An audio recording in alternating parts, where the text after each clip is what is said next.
1st of December, many people are embracing their holiday spirit. And how can you celebrate Christmas without a little Christmas music? Northern News Now's Isabella Zadra boogied her way on over to the First Lutheran Church on Superior Street today for one unique holiday performance.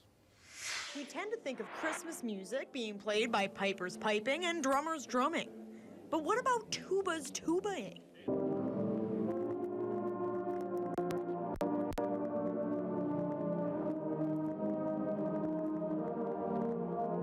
Sunday, many low brass players across the Twin Ports gathered in celebration of Tubachristmas. This annual concert puts the spotlight on instruments that might not always get the melody of a song, like tubas, euphoniums, and mellophones.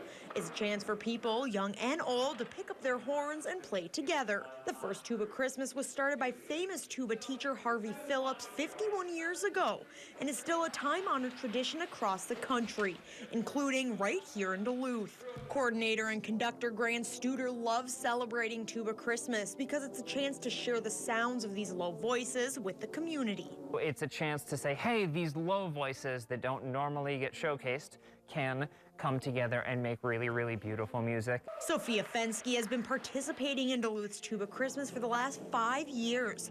She says it's a fun way to get connected with fellow low brass players. Although every year for her is special, this year definitely takes the cake.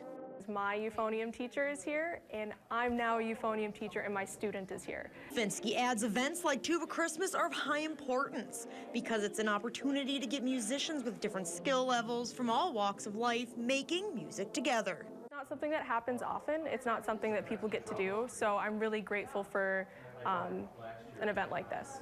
In Duluth, Isabella Zadra, Northern News Now. Thank you, Isabella. On top of putting on a concert, Duluth Tubachristmas raised funds for the local nonprofit Chum. And if you missed the concert today and still looking for your E-flat fix, well, Virginia is hosting their Tubachristmas concert next Saturday.